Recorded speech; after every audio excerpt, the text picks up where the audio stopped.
Olá, mais uma vez estamos aqui, dessa vez para tratar da repriorização curricular, direitos humanos e diversidade. Eu sou a professora Dora Brasil, sou lotada na Coordenação de Direitos Humanos e Diversidade da GAED e no Departamento de Políticas Educacionais para a Diversidade. Exerço a função de assessora técnica educacional. Bem, nós não poderíamos deixar de iniciar com uma síntese, um pequeno resumo do que sejam direitos humanos, tão propalados e tão mal interpretados. Direitos humanos são todos os direitos inerentes à dignidade da pessoa humana. Eles são universais, são para todos. Eles se situam no contexto escolar nos temas transversais, né? Dentro do que é transversalidade na escola. Nós também não poderíamos deixar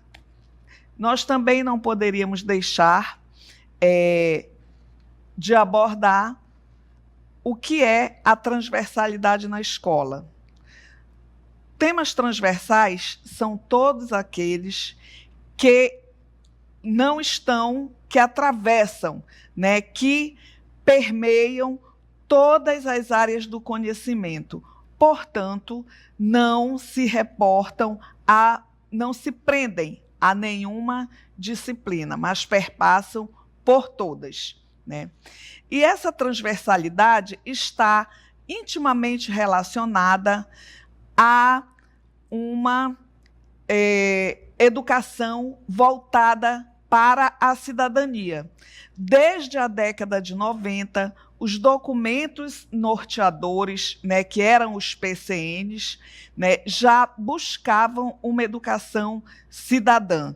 Né, de 90 a 2017, 2018, quando foi implementada a BNCC, as discussões acerca da educação integral do estudante preocupa-se em contribuir para a formação em todas as suas dimensões, intelectual, social e cultural. Pois bem, na década de 1990, esses temas eram 6, estavam inseridos nos PCNs e tinham a cidadania como eixo norteador. Era ética, orientação sexual, pluralidade cultural, saúde, meio ambiente, trabalho e consumo. E a cidadania, esses temas buscavam, né, elevar o aluno para um conhecimento prévio, né, da sociedade em que vivem. Buscavam levar a educação para além da instrução. Com a BNCC, em 2017 e 2018, prevalece ainda uma educação voltada para a cidadania.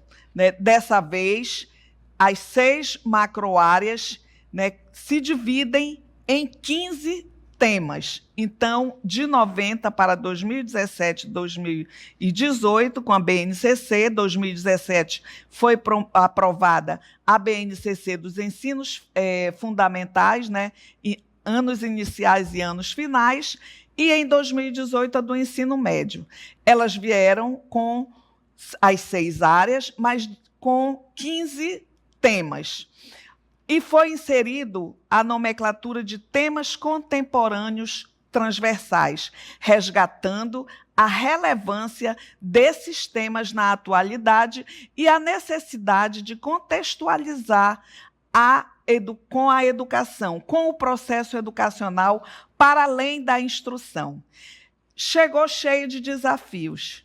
O principal deles é como contextualizar esses temas com os conteúdos historicamente deixados para nós pela humanidade, né? Com as disciplinas tradicionais.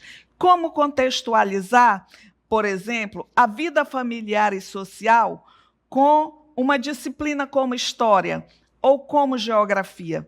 Esse tem sido o grande desafio do trabalho com direitos humanos e diversidade no âmbito da escola.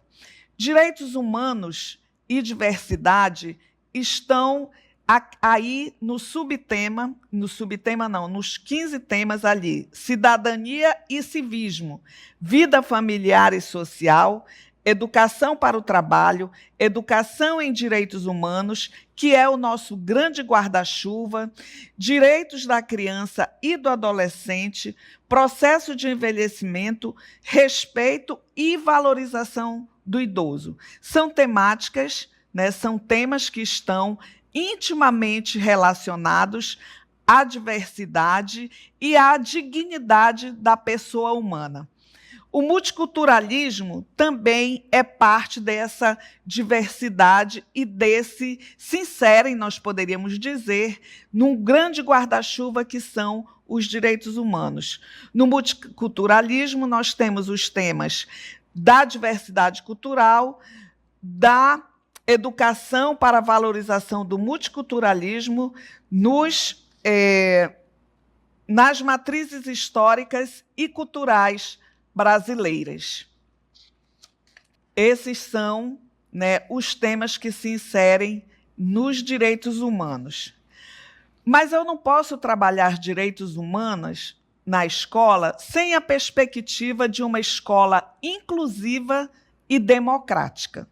O principal aspecto da educação em direitos humanos e diversidade é o processo de inclusão, acolhimento e respeito que a escola deve ter. E isso é considerado por todos os pesquisadores, todos os teóricos da educação, como de fundamental importância para uma mudança da sociedade, para que a sociedade melhore. Dizia Paulo Freire que o conhecimento muda as pessoas e as pessoas mudam o mundo. E é com essa perspectiva que a gente insere direitos humanos no contexto da educação escolar. Eu não posso trabalhar isso, além desses critérios que eu tenho que enxergar também a comunidade escolar toda formada por sujeitos de direitos. O meu aluno, os estudantes são sujeitos de direitos, os professores são sujeitos de direitos, os gestores e todo o corpo, né, todas as pessoas que compõem o corpo escolar, eles são sujeitos de direitos. E a educação precisa enxergá-los como tal. Pois bem, e é dentro de alguns princípios que a educação em direitos humanos, conforme o Plano Nacional de Educação em Direitos Humanos, deve ser trabalhada. São esses princípios que norteiam, são esses princípios calcados nesses valores, nesses princípios, que nós devemos desenvolver a educação em direitos humanos na escola, no processo escolar. A educação, o primeiro princípio, a educação deve ter a função de desenvolver uma cultura de direitos humanos em todos os espaços sociais. Ou seja, a educação em direitos humanos, ela é para uma formação do estudante e que deve perpassar os muros da escola. Se eu pretendo, para além da instrução, se eu pretendo uma mudança de comportamento, uma mudança social a partir da educação, então é necessário que essa educação em direitos humanos se dê a partir de todos os espaços sociais. O segundo princípio: a escola, como espaço privilegiado de fomento e consolidação da cultura dos direitos humanos, deve garantir que seus objetivos e práticas estejam alinhados aos valores e princípios da educação em direitos humanos.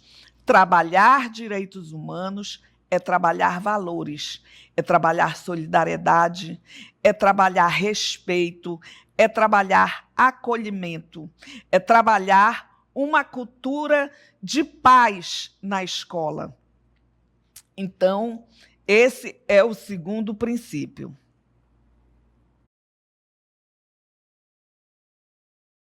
O terceiro princípio decorre de que a educação em direitos humanos, por ter um caráter coletivo, por isso deve abranger toda a comunidade escolar, pelo caráter coletivo, democrático e participativo, deve ocorrer em espaços marcados pelo entendimento mútuo, respeito e responsabilidade. Olha aí os valores: responsabilidade e respeito. São valores que têm que ser cultivados dentro do processo de desenvolvimento da educação em direitos humanos. O próximo princípio: a educação em direitos humanos deve estruturar-se na diversidade cultural e ambiental, garantindo a cidadania, o acesso ao ensino, a permanência, a conclusão, a equidade e a qualidade da educação. O acesso ao ensino. E por que se vincula à diversidade? É o respeito aos diferentes que vai buscar uma igualdade no processo escolar. Alguns alunos se evadem ou muitos problemas são gerados dentro da escola por conta da falta de respeito à diversidade, da falta de respeito ao meu coleguinha que tem trejeitos, que tem uma orientação sexual diferente da minha, por conta do professor que tem uma orientação sexual diferenciada e que é, muitas vezes, objeto de bullying. O processo de desrespeito ele não se dá somente entre alunos. É mais impactante nos alunos porque disso decorre um processo com o qual a educação deve se preocupar muito, que é a evasão escolar. Mas ele decorre também com os professores, com qualquer trabalhador em educação, com qualquer sujeito do espaço escolar. Por isso que, dentre os princípios, está: ele é coletivo e ele é democrático. E deve também se basear no respeito à diversidade, porque são fatores que afetam o desenvolvimento da educação. Ora, o Brasil precisa evoluir para ser um país mais escolarizado, com um nível de educação muito mais elevado, e todos os fatores que entre os fatores que impedem esse processo está o desrespeito à diversidade. O próximo princípio: a educação em direitos humanos deve ser um dos eixos fundamentais da educação básica e permear o currículo, a formação inicial e continuada dos professores também. É necessário que os professores, os profissionais da educação, estejam convencidos da necessidade de se implementar um processo de educação em direitos humanos na escola. O projeto político-pedagógico da escola, os materiais didáticos pedagógicos, o modelo de gestão e avaliação. Para isso, eu tenho que ter um projeto político-pedagógico democrático, pensado, elaborado, com participação do maior número possível de membros da comunidade escolar. Eu tenho que ter materiais didáticos que se ocupem de trazer à tona a questão dos direitos humanos. E eu tenho que ter um modelo de gestão e avaliação também com práticas de direitos humanos. Qual seria esse modelo de gestão? Um modelo democrático. Um modelo que buscasse a participação de todos na elaboração do trabalho pedagógico e na resolução dos problemas que afligem a escola. O processo de gestão escolar não se dá somente por meio da eleição direta para gestores. Hoje já muito polêmico e não há mais unanimidade em torno disso. O processo de gestão democrática, ele se dá a partir da execução, a partir do desenvolvimento do trabalho pedagógico, daquilo que eu busco, né, trabalhar coletivamente para melhorar o processo pedagógico na escola. A prática escolar deve ser orientada para a educação em direitos humanos, assegurando seu caráter transversal e a relação dialógica entre os diversos atores sociais. Quem são os atores sociais de uma prática de direitos humanos? São aqueles que estão cotidianamente no dia a dia da escola, né, os servidores, os estudantes, os gestores, as gestoras, os pedagogos, as pedagogas, mas também a comunidade. É necessário que a comunidade participe, né, de vez em quando, com a escola, na discussão sobre a educação em direitos humanos. Porque, veja, quando o aluno vem para a escola, ele já traz uma bagagem.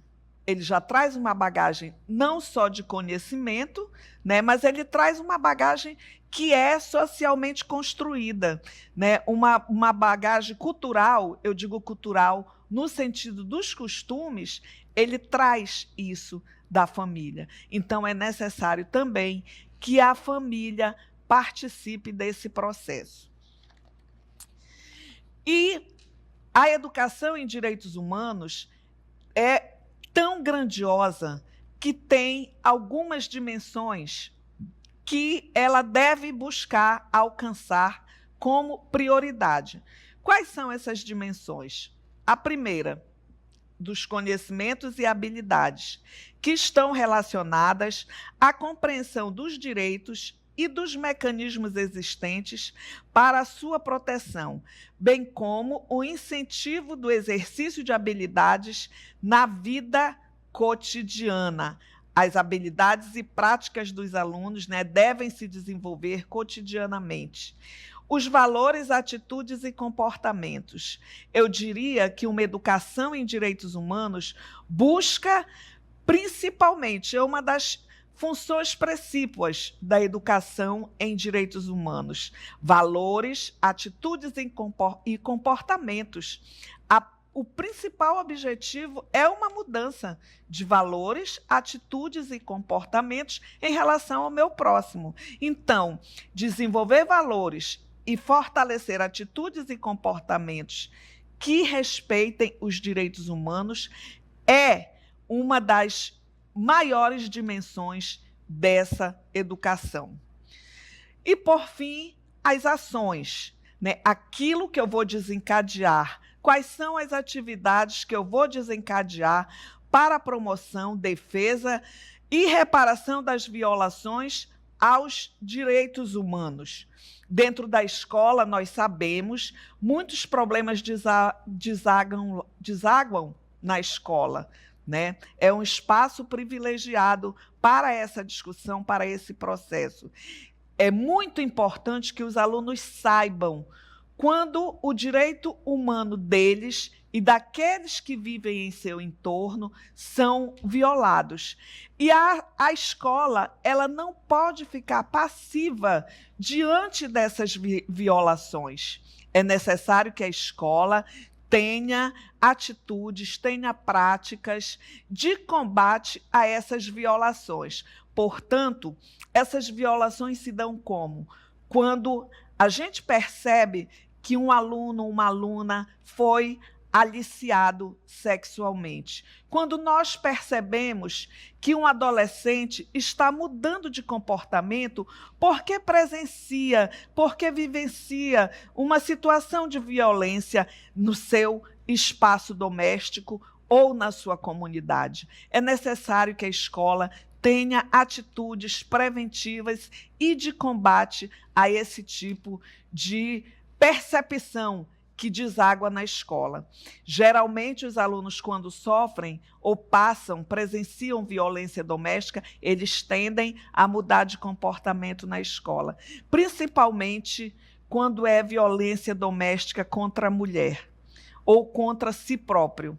Né, quando um estudante, seja adolescente ou seja criança, sofre violência, seja física, seja psicológica, da mesma forma a mulher, a mãe, né, a mãe da família, sofre violência, há um comportamento perceptível no estudante, seja ele em que faixa etária for, seja um comportamento de agressividade, ou seja, um comportamento de retração, de timidez exacerbada dentro da interação do espaço escolar. Essas são as dimensões que a educação em direitos humanos deve almejar. Essas dimensões, elas também vêm relatadas, né, como as competências gerais da BNCC. Elas são percebidas dentro das competências e nós destacamos aqui a competência 7, 9 e 10, que tem vínculo, tem relação com a argumentação, a empatia e cooperação, a responsabilidade e a cidadania, respectivamente. Vejamos o que diz a competência 7 sobre a argumentação. Argumentar com base em fatos, dados e informações confiáveis para formular, negociar e defender ideias, pontos de vista e decisões comuns que respeitem e promovam os direitos humanos, a consciência socioambiental e o consumo responsável em âmbito local, regional e global, com posicionamento ético em relação ao cuidado de si mesmo, dos outros e do planeta. Ou seja, defender pontos de vistas, saber diferenciar uma verdade de uma mentira em textos, em noticiários, ter uma percepção crítica, a famosa leitura crítica que nós tanto buscamos, né, os professores, essa capacidade crítica é exatamente isso. Ter não só uma opinião sobre o que leu, mas saber distinguir quando é verdade, quando é mentira, quando aborda um tema de relevância ou quando o tema não é tão relevante assim, que vá influenciar na sua vida. A empatia e a cooperação. Vamos ver o que diz a competência 9.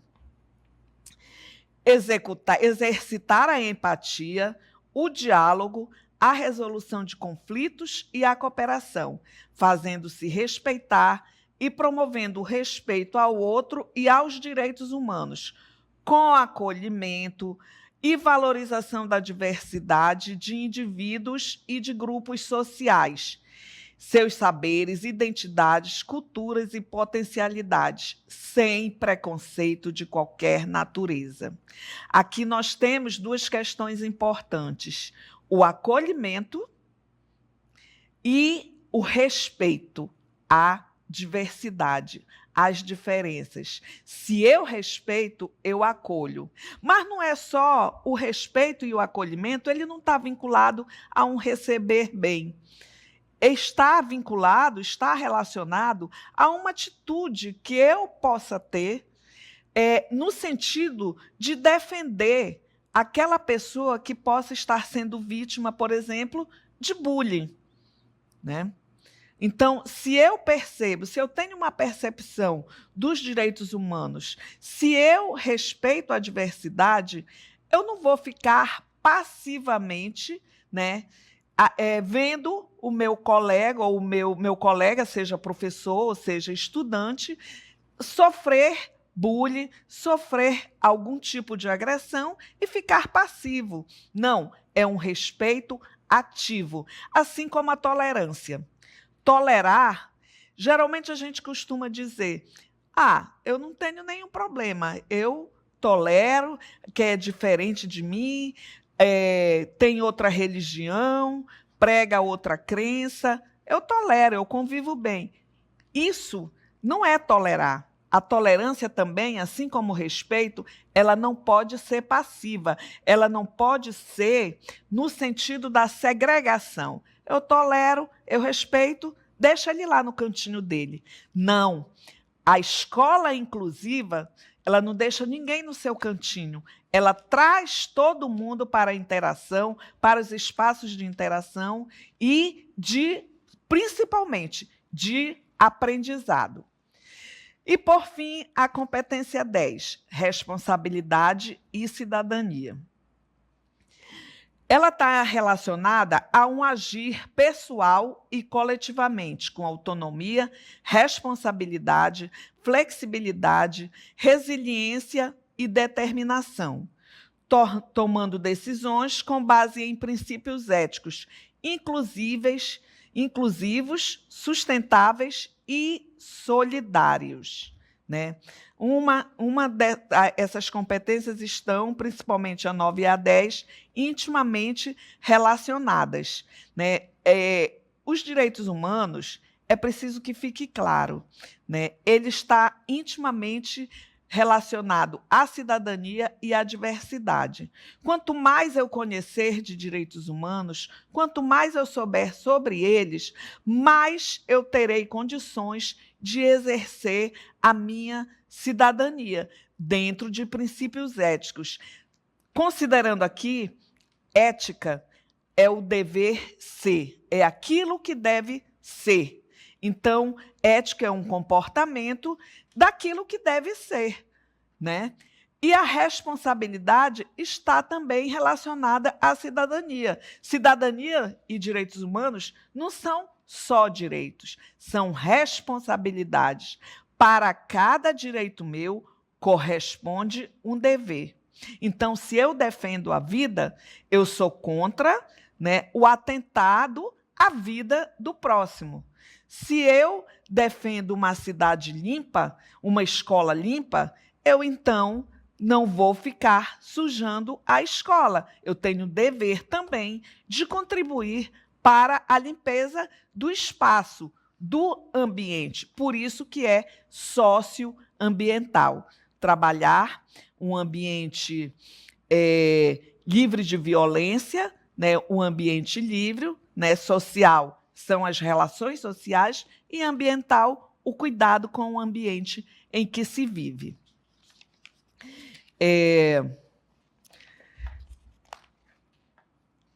Nos referenciais curriculares amazonenses, também estão preconizadas, né, a diversidade, né? Lá no capítulo Educação Inclusiva e Diversidade no Contexto do Ensino Fundamental, né, em 2019, quando foi também concluído aqui na nossa secretaria os RCAs, na página 48, vem estabelecendo, né, alguns processos que devem ser tratados, né, alguns temas que devem ser tratados visando a educação inclusiva e que estão relacionados também aos direitos humanos. Primeiro, a educação em direitos humanos, lá na página 48, no RCA, vocês vão encontrar os temas que contribuem, que corroboram para uma educação em direitos humanos. A educação para as relações étnico-raciais, o ensino de história e cultura africana e afro-brasileira. Esse ensino já está com alteração no currículo, não é mais uma temática transversal, né? Transversal é diferente de currículo. Então, o ensino de história e cultura africana e afro-brasileira já está inserida no currículo, essa disciplina. O ensino de história e cultura indígena também já é curricular, não é somente tema transversal. A educação escolar quilombola, que é uma modalidade e que está em processo aqui no Amazonas, de reconhecimento da escola e de preparação da matriz curricular, porque será, né, é já uma modalidade, faltando ser implementado aqui no Amazonas, está em processo. Gênero e diversidade sexual também consta no RCA como um tema a ser abordado na escola em sua amplitude contemporânea e não de forma heteronormativa, homem-mulher.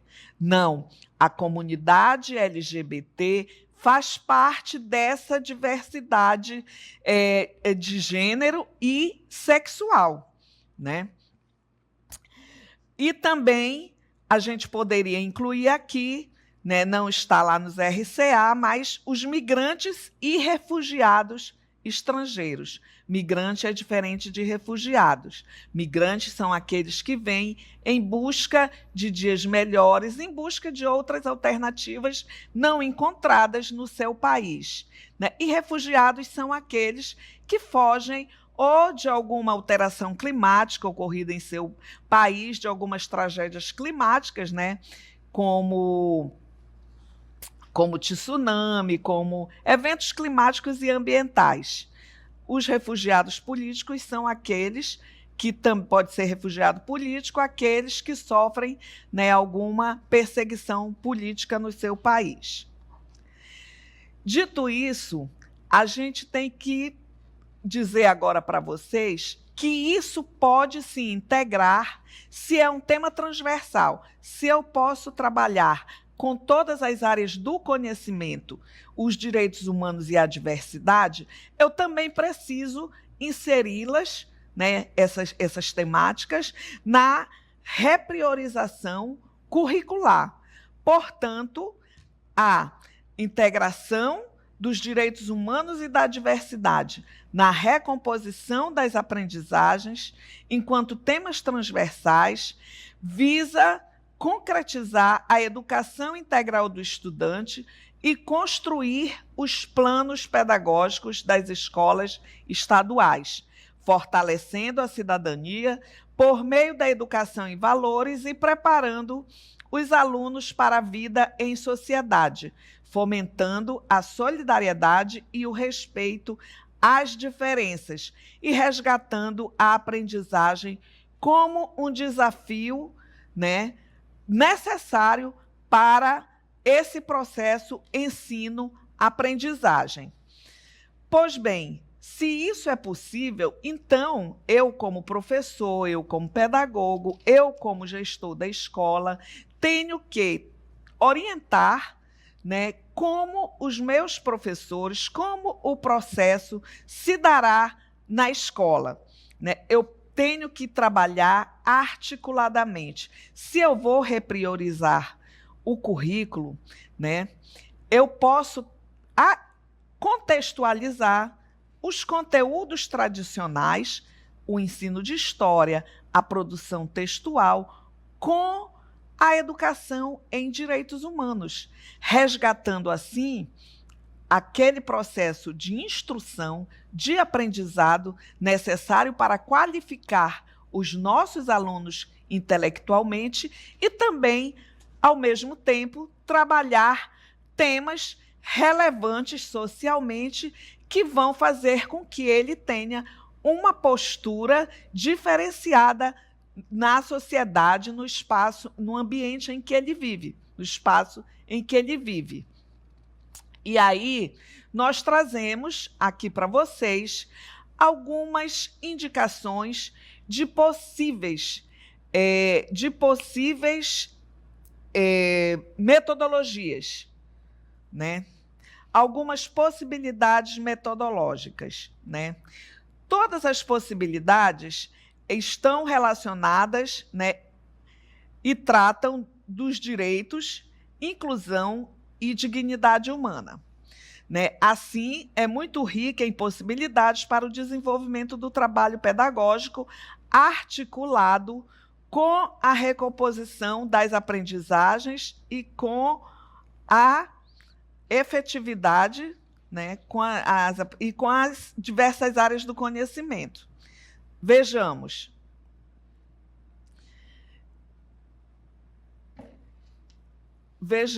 Discussão de obras, né, uma coisa que vocês, os professores, né, um trabalho que pode ser realizado com os alunos. Discussão de obras literárias em que a discussão ou situações que firam a dignidade humana estejam presentes. E aí nós temos uma vasta relação de obras que podem ser trabalhadas no ensino médio e temos uma outra vasta relação de livros, de coleções paradidáticas que possam trabalhar no ensino fundamental, tanto nos anos iniciais quanto nos anos finais. Nós temos, por exemplo, né, para o ensino médio, obras como Moreninha, Senhora, que resgatam, né, que colocam o papel da mulher numa determinada época. Ora, eu posso muito bem trabalhar isso com os meus alunos. Eu tenho também Vidas Secas, né, dos retirantes, dos direitos humanos das pessoas fortemente atingidos. Eu posso dali fazer diversas atividades, né? E posso incluir na minha repriorização curricular para, então, articular a disciplina, por exemplo, de língua portuguesa com a produção textual, com a interpretação textual, e posso também trabalhar o contexto histórico das obras. Eu tenho, na área de geografia, análise e gráficos, né? Pode ser de matemática também, com dados e informações sobre os direitos humanos. Em que países os direitos humanos são mais agredidos, né? De onde surgiu, como surgiram os direitos humanos? Pesquisa e trabalho mesmo em pequenos grupos na sala de aula. Eu tenho a organização do espaço urbano, né, nas cidades onde ele mora, dentro do próprio bairro onde ele vive. Eu posso trabalhar a organização do espaço urbano.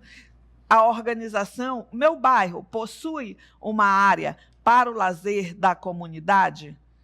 Tudo isso eu posso trabalhar dentro dessa perspectiva de espaço urbano. E, inclusive, também as lutas por moradia. Meu bairro sofreu ocupação? Quem no meu bairro ainda não tem moradia própria, né? São questões que você pode articular aí, por exemplo, o exercício da cidadania, o conhecimento sobre direitos com os conteúdos das disciplinas. A relação entre os chamados países desenvolvidos e os países em desenvolvimento. Em que grupo se situa o Brasil, né? Outro tema muito importante, a escravidão moderna. Quem são as pessoas escravizadas na contemporaneidade? Onde vivem, né? Quem são essas pessoas? Como eu posso dizer, analisando, fazendo uma analogia entre os 300 anos de escravidão a que o país foi submetido com as condições de trabalho de hoje? Ainda existem pessoas escravizadas? Onde elas vivem? Que tipo de trabalho elas desenvolvem, né? Posso colocar meus alunos para pesquisar sobre isso, para produzir textos, para fazer uma análise reflexiva sobre isso. A história da África. Qual a contribuição da África para a humanidade? Porque a África é, assim, muito milenar, né? Então, qual é a contribuição do povo africano para a humanidade? A discussão de produções artísticas e manifestações culturais que tenham como tema os direitos humanos. Tem muitas obras, desde os clássicos, né, Os Miseráveis, de Victor Hugo, até os dias atuais. Tem muitos quadros, tem muitas obras literárias, tem muitas peças, tem filmes, muitos filmes, né, sobre quando houve o nazismo, né? O Menino de Pijama Listrado é sobre o que ocorreu na Alemanha, o sofrimento da população em consequência, né, do nazismo. Tudo isso eu posso trabalhar com os meus alunos. Eu posso também trabalhar corpos, né? Corpo ideal e corpos rejeitados, né? Existe um padrão de corpo. Que importância tem o corpo de uma pessoa para as suas qualidades? O que é que me interessa numa mulher? As qualidades dela, a virtude dela, ou exatamente uma condição estética da mulher? Isso implica no aprendizado? Implica em eu ter uma coleguinha menos produtiva, menos compreensiva dos conteúdos, menos inteligente, né? Cada um tem a sua potencialidade de inteligência e isso não está vinculado à aparência física da pessoa, nem à sua orientação sexual, nem à sua cor da pele. Outro aspecto que nós devemos considerar para o trabalho com os direitos humanos, o calendário da diversidade.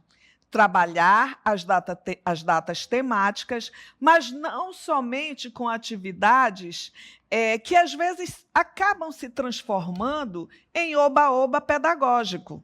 Nós temos que trabalhar as datas com rodas de conversas, com dinâmicas de palestras interativas, em que os alunos sejam também questionados no decorrer da dinâmica, rodas de conversas em sala de aula mesmo, né? Não há necessidade de levar 200 alunos para dentro de uma quadra calorenta e ficar fazendo falas grandes com muita gente no meio do calor e que serão pouco produtivas. Às vezes o efeito é contraproducente até. Então, em pequenos grupos, nas salas de aulas ou em escolas onde tem auditório, é possível a gente fazer muita atividade interativa com os estudantes, mas é necessário que os outros sujeitos da escola,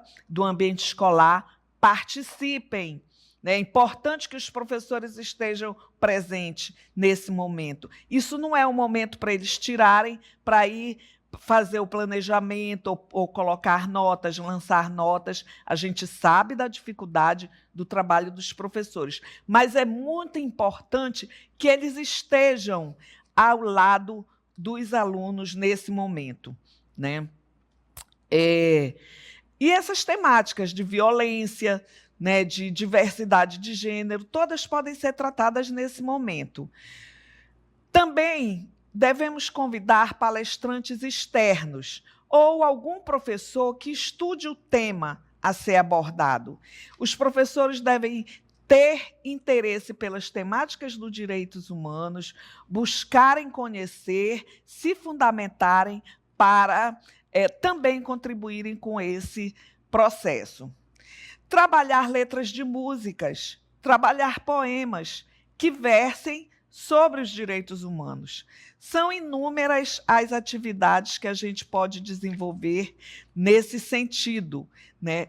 Todas, contanto que todas as atividades sejam visando a inclusão, o respeito, o acolhimento, né? E uma escola num ambiente de paz e de não violência. Se nós não atacarmos estas mazelas da sociedade, que afligem a sociedade, na raiz, e a raiz é a escola. A raiz é a escola, né? É lá que a gente constrói e desconstrói valores. Se nós não atacarmos na raiz, nós não vamos conseguir a escola inclusiva, democrática, nem a sociedade mais justa e mais fraternas que nós, principalmente nós, professores, tanto discursamos. Eu espero ter contribuído de alguma maneira para que vocês compreendam concebam, né, que o que é bem concebido, né, é bem enunciado, né, a possibilidade de uma educação em direitos humanos articulada com todas as áreas, né, articulada com todas as áreas do conhecimento. Nós deixamos aqui o nosso nome, o nosso e-mail, para qualquer dúvidas que vocês queiram tirar, e agradecemos muito pela atenção de vocês. Obrigada.